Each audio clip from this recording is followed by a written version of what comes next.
Bonjour et bienvenue. Si vous arrivez ici pour la première fois, ce n'est peut-être pas tout à fait un hasard. C'est un endroit calme, un endroit où revenir quand il y a trop de bruit à l'intérieur. Ici, nous parlerons doucement de ce qui compte vraiment pour une femme, surtout lorsqu'on a déjà un peu vécu. Revenir à soi, laisser partir ce qui n'est plus à nous, et retrouver sa valeur, non pas dans le regard d'un autre, mais en soi, sans mots compliqués, comme une conversation au bord de l'eau. Je suis heureuse que vous soyez là. Et si vous le permettez, je serai à vos côtés dans ces moments de calme, chaque semaine, pas à pas.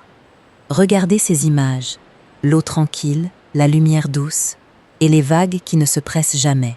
Laissez simplement vos épaules retomber un peu, respirez. Et si vous le voulez bien, restez avec moi jusqu'à la fin.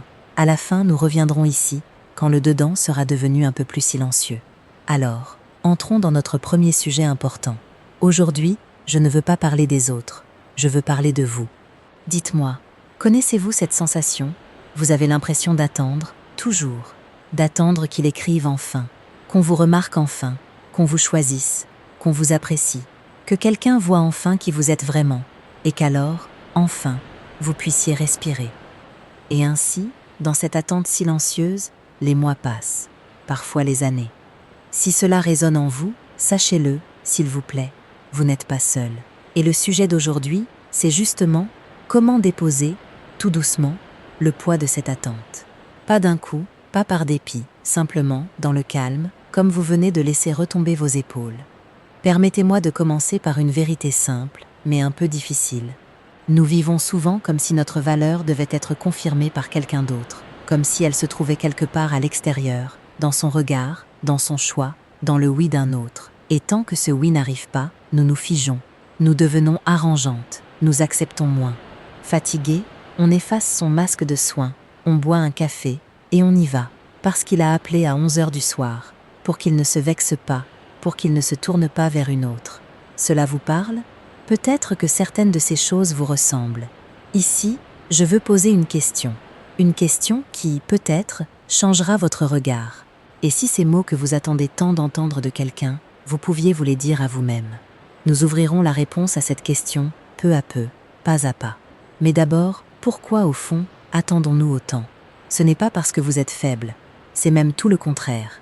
Eckhart Tolle, un maître spirituel lu dans le monde entier, parle d'une petite voix à l'intérieur de notre tête. Une voix qui ne se tait presque jamais. Elle murmure. Et si tu n'étais pas assez? Et si on t'abandonnait? Il faut faire plus d'efforts, il faut être plus commode. Nous nous sommes tellement habitués à cette voix que nous avons fini par croire qu'elle, c'est nous. Mais Tolle dit une chose très simple et très libératrice. Si vous êtes capable d'entendre cette voix, alors vous n'êtes pas cette voix. Vous êtes celle qui l'écoute, le silence qui se tient derrière elle. Essayez maintenant, pendant que nous sommes au bord de l'eau. Remarquez simplement, voilà une pensée anxieuse. Si seulement j'étais plus digne, on me choisirait. Et vous voilà, vous qui remarquez cette pensée. Sentez-vous la différence entre la vague et l'eau à travers laquelle elle passe? C'est le premier pas, tout tranquille, ne pas combattre la pensée, simplement voir que vous êtes plus vaste qu'elle. Passons maintenant à la manière dont cela vit dans les relations réelles. Je veux vous confier quelques appuis intérieurs, et à chacun, j'ajouterai non seulement le pourquoi, mais aussi des mots concrets que vous pourrez dire à voix haute, ou simplement en vous-même. Premier appui, j'ai le droit d'exister tel que je suis, au lieu de mériter l'amour par mes efforts. Une femme qui ne s'estime pas vit avec cette conviction silencieuse. Rien ne m'est dû juste parce que je suis là, il faut le gagner. Alors elle fait des efforts, elle s'adapte, elle a peur de dire non. Mais une femme revenue à elle sait dire non, avec légèreté, avec douceur, sans dispute, sans crise, et surtout, sans cette culpabilité qui ronge à l'intérieur. Cela ressemble à ceci. Non pas « Oh, pardon ». J'aurais vraiment aimé, mais j'ai quelque chose de prévu. Mais, doucement et directement, cela ne me convient pas maintenant. À 11h, je me repose. Décalons à la journée. Et maintenant, le mécanisme intérieur, car il est important. L'autre respecte vos limites exactement dans la mesure où vous les respectez vous-même. Si, ne serait-ce qu'une fois, vous acceptez ce qui ne vous convient pas, cela devient un signal discret. Avec elle, c'est possible. Ses limites sont mobiles. Mais un non calme et ferme, c'est l'inverse. Il n'éloigne pas celui qui vous apprécie vraiment. Il ne fait que filtrer, en douceur, celui qui ne cherchait qu'une femme commode. Deuxième appui, dire ses règles dès le départ, et non par des larmes et des sous-entendus. Beaucoup d'entre nous font ceci. Elles se taisent, accumulent le ressentiment, pleurent dans l'oreiller et espèrent qu'il devinera tout seul. Puis, quand la coupe déborde, l'explosion. Et l'autre, en face, ne comprend sincèrement pas d'où vient la guerre. Une femme qui se respecte ne joue pas à deviner tout seul. Elle le dit avec des mots, calmement, tout de suite. Par exemple, quand quelqu'un disparaît quelques jours, puis écrit comme si de rien n'était « Coucou, ça va ?» On peut ne pas faire de scène. On peut simplement poser sa limite, tranquillement. Pour moi, il est important de savoir où nous allons. Une relation floue ne m'intéresse pas. Si nos buts sont différents, mieux vaut le comprendre maintenant. Le mécanisme, le voici. Une parole droite et calme économise des années de vie. Elle ôte à l'autre la possibilité de dire un jour « Quoi ? Je ne savais pas que c'était si important pour toi. » Vous ne refaçonnez pas cette personne. Vous montrez simplement ce qui est possible avec vous et ce qui ne l'est pas. Il accepte. Parfait. Il n'accepte pas. Vous ne gaspillez plus votre temps. Revenons un instant à la question posée au début. Vous vous souvenez ? Ces mots que vous attendez, vous pourriez vous les dire à vous-même. Ces appuis, justement, sont cette réponse. C'est la façon de cesser d'attendre. Car lorsque l'appui est à l'intérieur, il n'y a plus besoin d'attendre. Troisième appui, et sans doute le plus profond. Le courage de laisser partir ce qui vous détruit. Ici, je veux emprunter les mots de James Hollis, un analyste jungien qui a consacré sa vie à écrire, précisément, sur la seconde moitié de la nôtre. Il dit une chose saisissante. Passé un certain âge, un appel silencieux se met à résonner en nous. L'appel à devenir enfin soi-même, à ôter ce moi provisoire que nous avons cousu autrefois pour plaire aux autres, pour être aimés, pour ne pas être abandonnés, et à revenir à celle que nous sommes vraiment. Et Hollis nous offre une question. Simple, mais comme une boussole.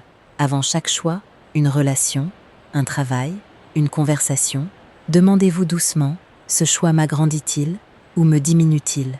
Pas est-ce agréable ou désagréable ? Pas qu'est-ce qu'on va penser ? Mais, auprès de cela, est-ce que je m'élargis ou est-ce que je me rétrécis ? Essayez d'appliquer cette question à la relation où il y a, en ce moment, de la douleur. Et écoutez simplement, honnêtement, ce qui répond à l'intérieur. Une femme revenue à elle ne s'accroche pas désespérément à quelqu'un. En elle, il n'y a pas cette illusion. Sans lui, je suis perdue. C'est ma dernière chance. Elle peut aimer profondément, tendrement, mais l'amour d'elle-même, de sa paix, de sa santé, reste toujours à la première place. Et si elle voit que la relation apporte plus de douleur que de chaleur, que ses limites sont piétinées encore et encore, elle ferme doucement la porte. Oui, cela peut faire mal, elle peut pleurer, mais elle le sait, son appui intérieur tiendra dans n'importe quelle tempête. Et il vaut mieux être seul, dans la paix et le respect de soi, qu'à deux, en se perdant peu à peu. Voici la phrase que je voudrais que vous emportiez aujourd'hui. Dites-la en vous, doucement, comme une promesse à vous-même. Je peux t'aimer, mais moi, je m'aime davantage. Ici, un mot important, pour que cette phrase ne sonne pas froide. Tolle nous rappelle l'acceptation, non pas comme une défaite, mais comme la fin de la lutte intérieure contre ce qui est déjà là. Laisser partir, ce n'est pas abandonner.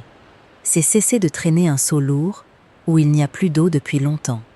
C'est simplement ouvrir les mains, faire de la place pour ce qui est vraiment à vous. Avez-vous remarqué ? Dans tout ce dont nous avons parlé aujourd'hui, il n'y avait pas un seul mot sur comment le refaçonner, comment le retenir, comment deviner ce qu'il veut. Car ce n'est pas de lui qu'il s'agit, c'est de vous. De cet appui intérieur d'où change la langue même de vos relations. D'où s'en vont, en silence, la peur, la complaisance, les rancunes et les attentes vides. Et à leur place vient autre chose, la dignité, la liberté et la paix, la même que celle dans laquelle nous sommes, ensemble, en ce moment. Alors, revenons à notre bord de l'eau. Regardez, les vagues, encore, vont et viennent. Elles ne retiennent rien. Elles arrivent, puis se retirent. Elles arrivent, puis se retirent. Peut-être toute la sagesse est-elle là.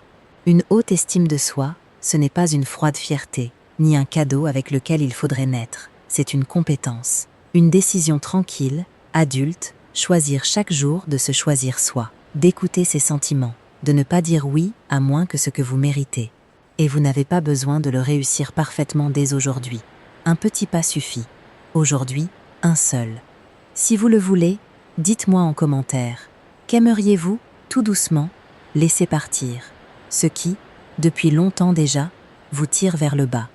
Parfois, il suffit de le mettre en mots pour devenir, pour quelqu'un d'autre qui vous lira, un appui silencieux. Si cette conversation a résonné en vous, abonnez-vous, je vous en prie, pour que ces moments de calme vous trouvent plus souvent. Merci d'avoir été là, avec moi, au bord de cette eau.